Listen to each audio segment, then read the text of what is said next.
We appreciate that. The important person that should have been and has been invited to this meeting is someone that is, to a great extent, responsible for the success of the speakers of today. After all, these individuals, most of them are here because of grant money. And the Dean of Research of the medical school certainly is a key person in that. And these people really work very closely to her. So I am very, very happy that Dean Lynn Obeid was able to come here and make some remarks. Thank you for coming.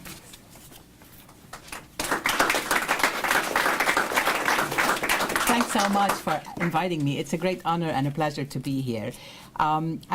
I mean, this is a really nice scientific symposium, and it is obviously dear to what I do.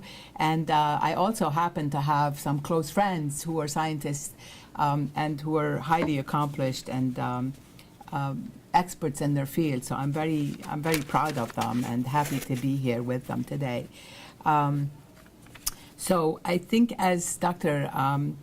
Professor Mignone says, Italy has had a brain drain of scientists, and I think the U.S., particularly the New York area, as you've said, has been a recipient of some of this talent.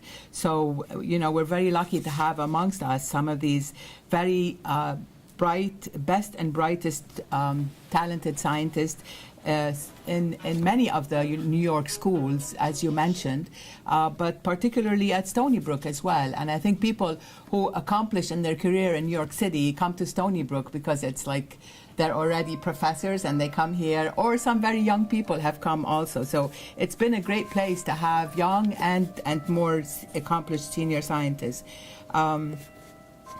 amongst us. Many of them are doing original, very cutting-edge work, and you have examples in this room and you'll hear from them. Obviously, many are my personal friends. I won't boast about them, but you know who you are. But they've also done really nice work in their respective fields, and they are really recognized as experts in their fields and are sought after for talks and seminars and all kinds of really, they're definitely recognized in their fields.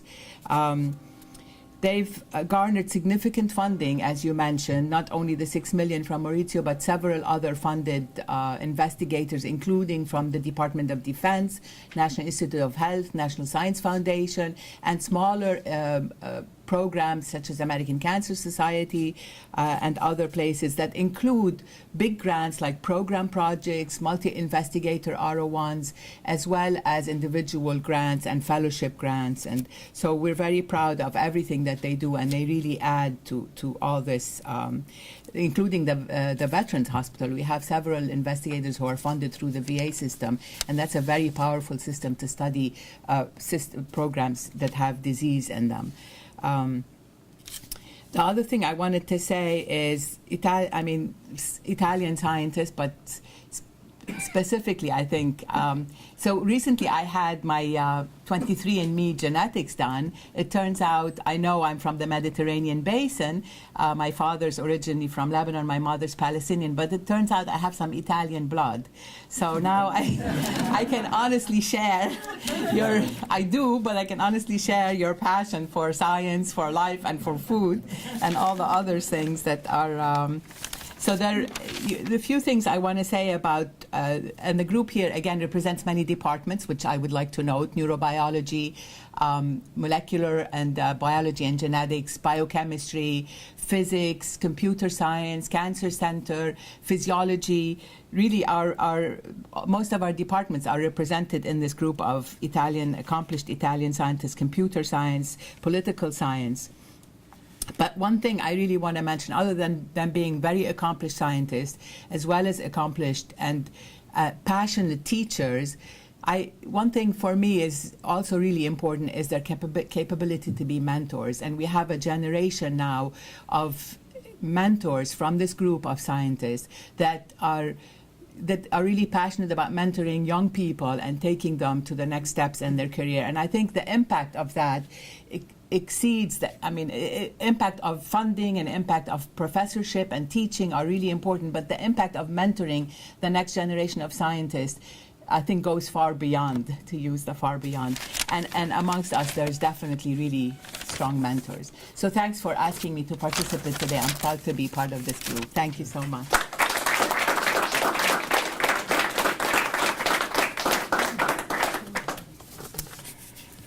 Thank you very much, Dean. I already mentioned, but I should repeat them, that I'm grateful to Barbara and Maurizio, really, for making this event to happen, okay? It is really a great event. It's the first, but it's a great event. And it's we could not have chosen really a better day. The university community this period starts at 12 o'clock. So from 12 o'clock on, we expect some people over here. And this has been orchestrated, I believe, very well, because we have posters.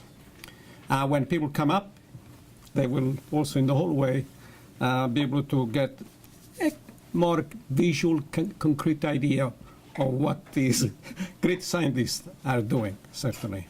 Before I proceed, I just would like to acknowledge in our audience over here two colleagues. One is the chair of the physics department, that I'm very happy that he's here, Axel.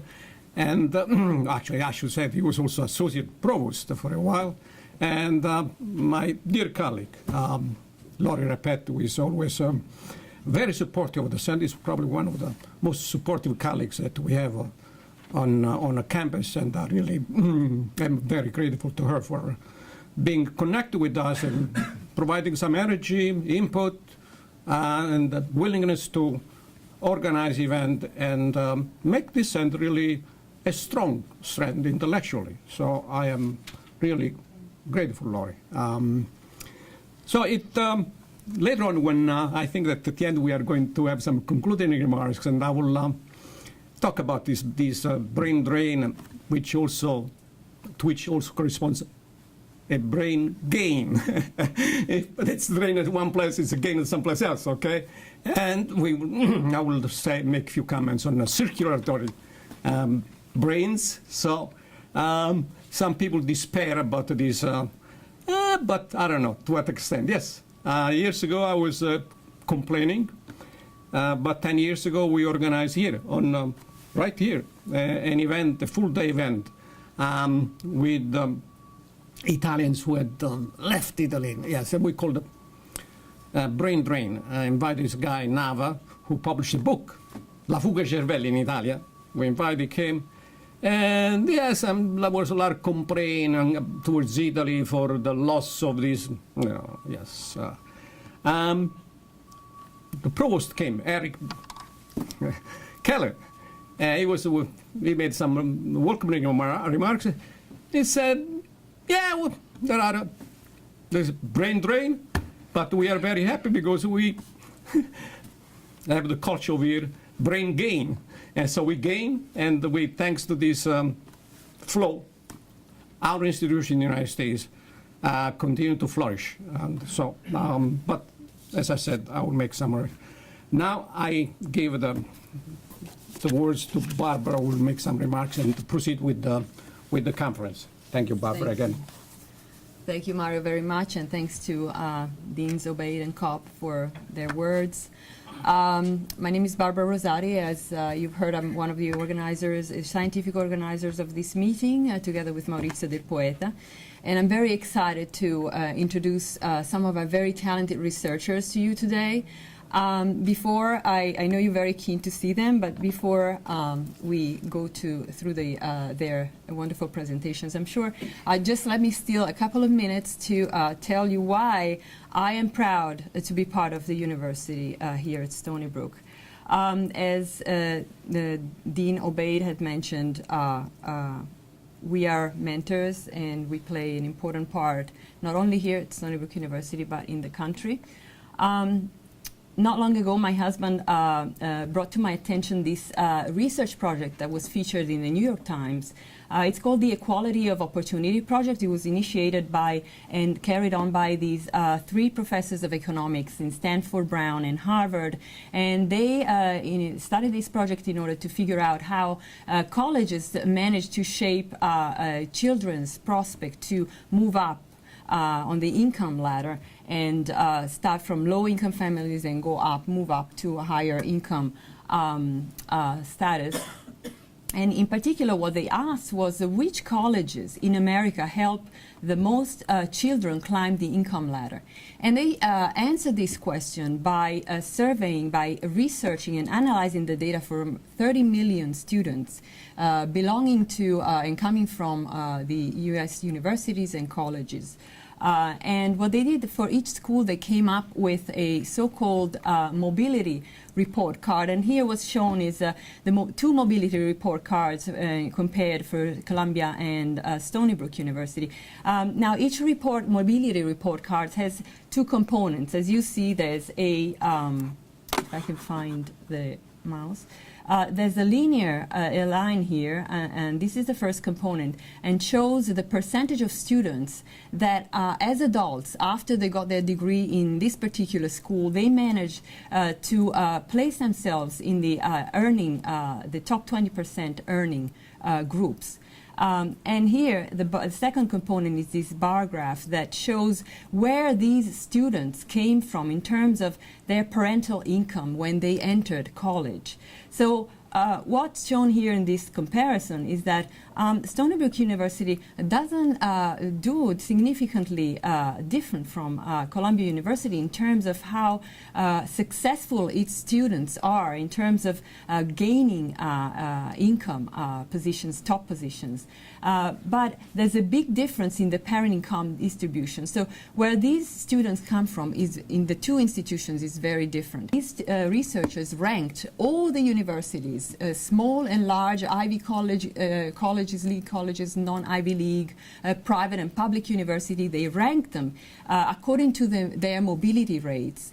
And it turns out that Stony Brook comes number 3 in the country, okay? And this is huge. I think this is great. It's partly due to our particular geo-economic reality, but also it's due to our fantastic excellence in teaching and in mentoring, as Dean Obeid was saying, and also the excellence in our research programs through collaborations with important institutions, local institutions such as Cold Spring Harbor Laboratory for Molecular Biology and Brookhaven National Laboratories for Physics. And so I really hope that the budget restrictions that we're going to see are not going to be allowed to impact, to prevent us from keep contributing to the community and to the country and keep our American dream alive rather than entrenching economic privilege.